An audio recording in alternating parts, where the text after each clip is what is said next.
Alright, as you guys have seen in the title,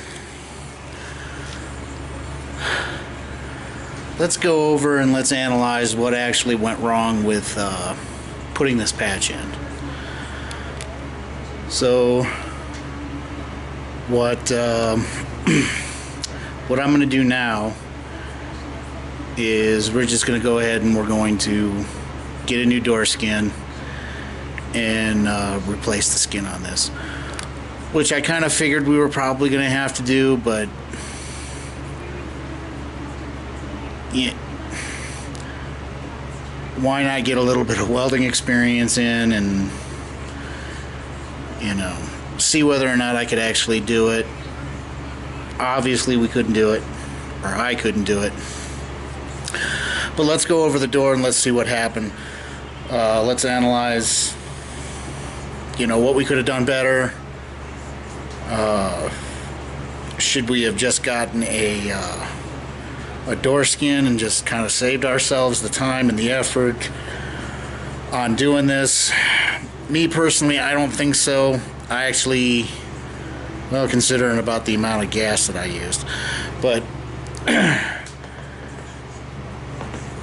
I do consider it to be a good experience on welding that up and doing that, messing with my welder settings, cutting the patch out and things like that. So I don't consider it to be a total loss, especially when I learned from it, because after grinding everything down and thinking about it on what I could have done different,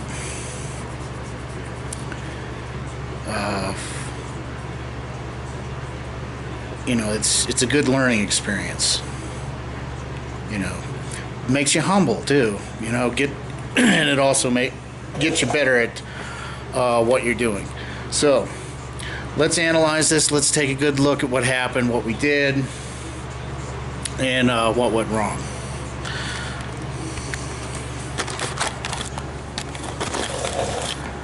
So as you can see from the surface, yeah, it doesn't look too bad, you know. You're like, why are you going to replace that? Well,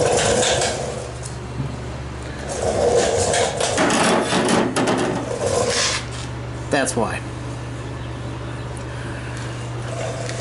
As you can see, that that gap wouldn't make any sense to just throw some mud in here or to do anything, considering that this whole thing would have to be mudded. And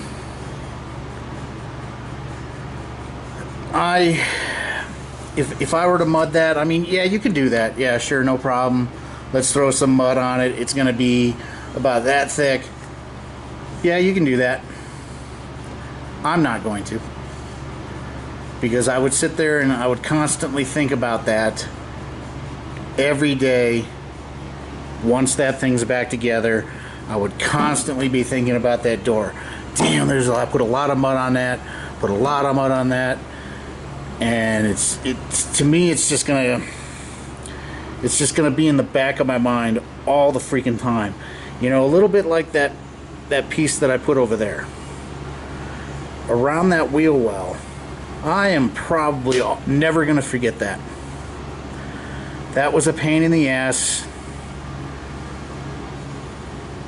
because I don't even know whether or not we can see it anymore. Probably not. Yeah, probably not. So right around here, you know, I had to do a little, you know, spots and things like that, and it just really, you know, got to me. Especially this whole thing. This whole thing really got to me, because I warped the panel. There's a little bit of Bondo back here. It's not as thick as what it would be on that door. You know, we're probably talking about minuscule. You know, I do believe a magnet will still stick to it. What happened to my magnet? stuck it over here on the side just so I could freaking find it. Great. Oh, it's right there. See, I knew I stuck it somewhere.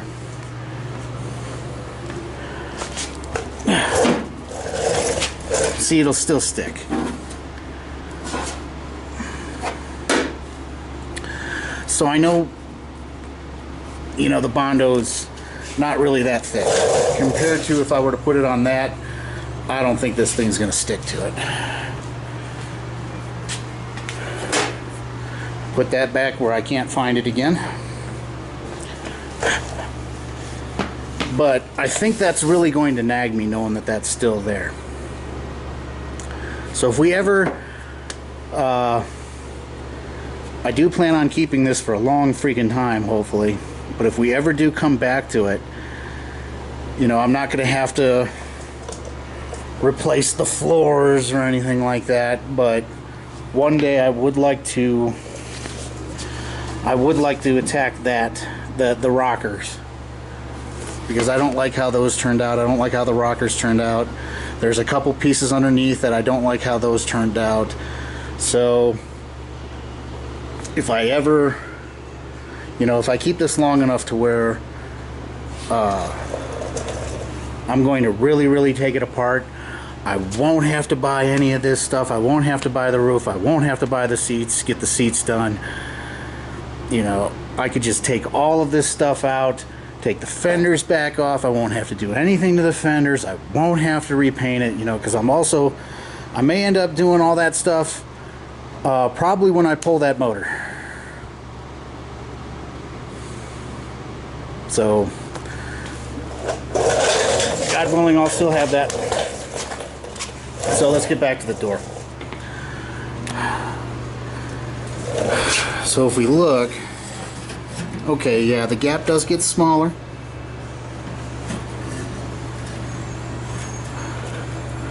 But it's still nothing that I like. You know, I did okay down here. I mean, if you look at the grinding I did, I think I actually did a really good job down here. But you can feel it. You can feel that it's wavy, which is fine. But I think we'll have a lot better luck if we put a new door skin on here. And I actually went on YouTube and I started looking around to see whether or not anybody has actually replaced an MGB door skin. I did not find a video. I did find other videos. I mean, obviously you're going to see the Mustangs, the Plymouths, the Dodges, the Chevys, and things like that of people replacing the door skins. So those are good good references. And there it went. See, I'm sitting there looking at this and trying to find some of the spot welds, but no worries. We're gonna get this done. You know, I mean, the only bad thing about it is I don't think my significant other is really going to like the cost of the door skin, because they're about $155 just for the door skin. So, and in looking on door skins, I've seen people replace door skins before. It doesn't look like it would be that hard of a job other than trying to get this aligned. But the thing is it's going to have the cutout for the key lock, the door handle. It is not going to have these. And if I looked at it right, I don't think it's going to have the holes for the mirror either. At least it didn't say it did on the description. I'd have to look at the door skin again, but I'm pretty sure it did not have those. So that is one thing that we are going to have to do when we do get the new door skin. We're going to have to take the old door skin off. We're going to have to put it on top of this. We're going to have to hit the holes, drill the holes out, and then we're going to have to drill the holes out for the mirror. But let's get back to it. How could I have done this better? Well, you know, let's put you guys on a stand so I don't have to hold you.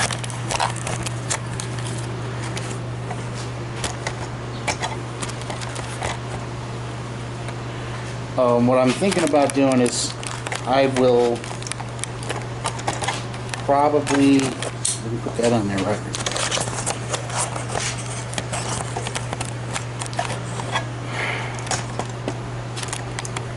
Okay, there we go.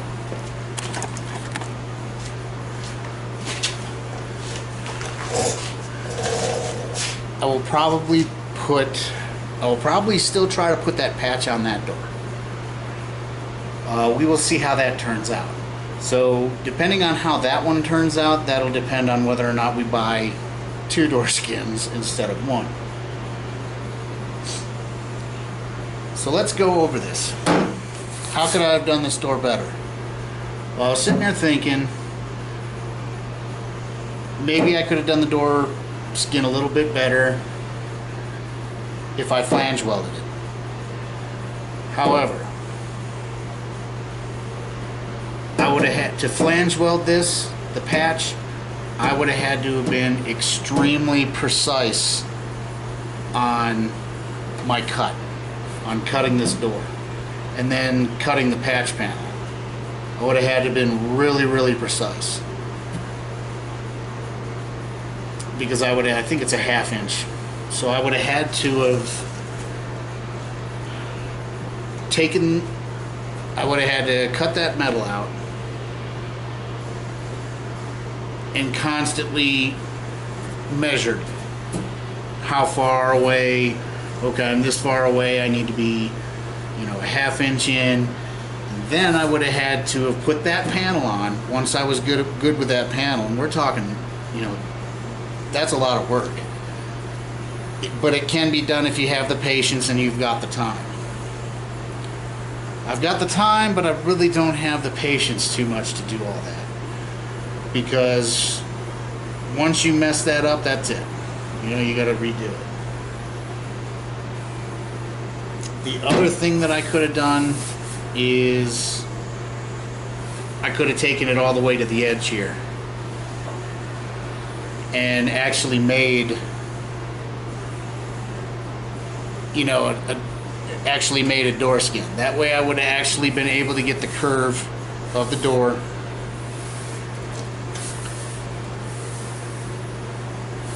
And that was the other thing that I think was pretty tough, was trying to really match the curvature of this door.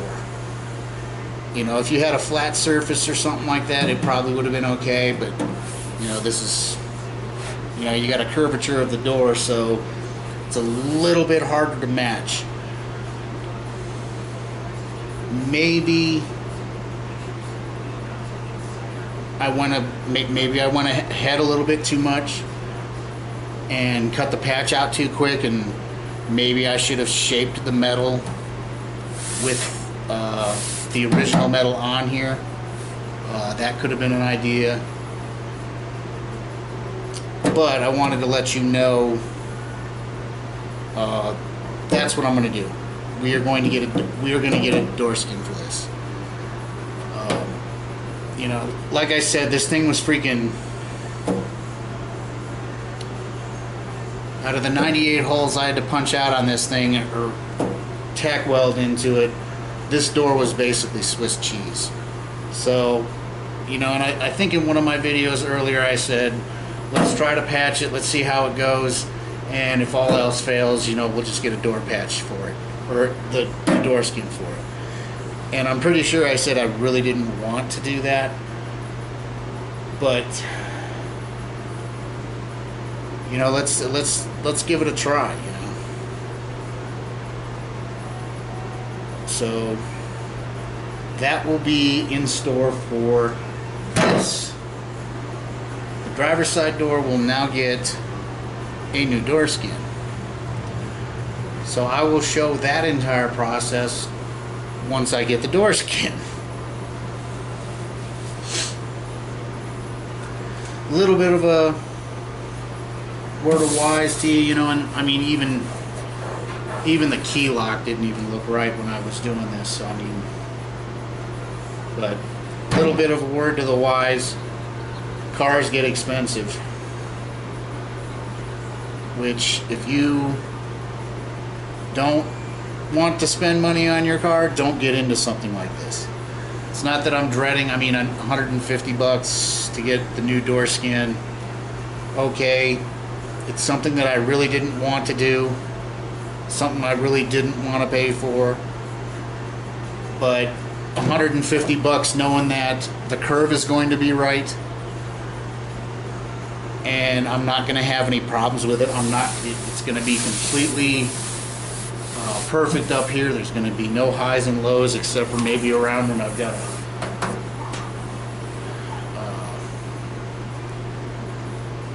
wrap the skin around. So, it doesn't seem like it will be that hard, but you know, we've seen worse stuff come.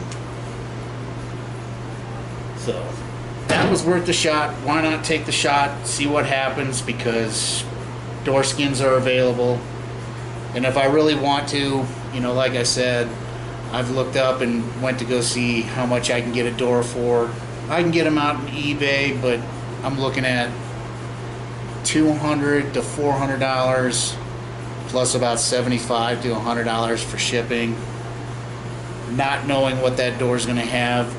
Like that door, I mean, when you looked at this door before I got it blasted, it really didn't look like it had 98 freaking holes in it.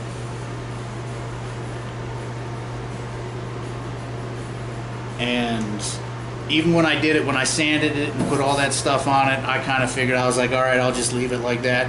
So I'm actually kind of glad that I got it blasted, just so I could see what the hell was underneath it, because I was curious. So I'm actually glad that I did that. But you know, when was it? I think it was either last year or the year before that when I picked up those fenders. The guy that I picked up those fenders, I did email him back. He never emailed me back, so I think he got rid of all of his stuff. But he actually had two sets. He had a set of doors, and I think he only wanted like $50 for them. And in the back of my mind, I was like, should I take them or should I just leave them there? And I'm like, yeah, but you don't really need new doors. You got these ones, and this is when I had it sanded and I didn't have it blasted. If I had these doors blasted and saw that 98 holes in the door, I would have freaking taken those doors home. But he only wanted like $50-$60 a piece for those doors, and I should have taken them. Should have taken them. But you live and you learn. I don't mind putting a new skin on this. It'll give us experience. I've never freaking put a door skin on before, so why the hell not try it? So that'll take care of that door. We won't see this door for a while. So let's get to work on the passenger side door. Let's see how well we can mess that one up. Let's hope we don't, so we don't have to spend another $150. But hey, you know, I mean, the biggest trouble with this was trying to get this high. Because now that it's low, I thought for sure I had it high enough to where it wouldn't matter, but I just couldn't get it high enough. So on the other door, we're really going to try to get that positioned right, and we are going to take our time getting it right. So that'll do for this video. So I hope all of you learned something. I did. If you have any tips, if you have any tips or tricks, be sure to leave them in the comments. All right, peace, guys.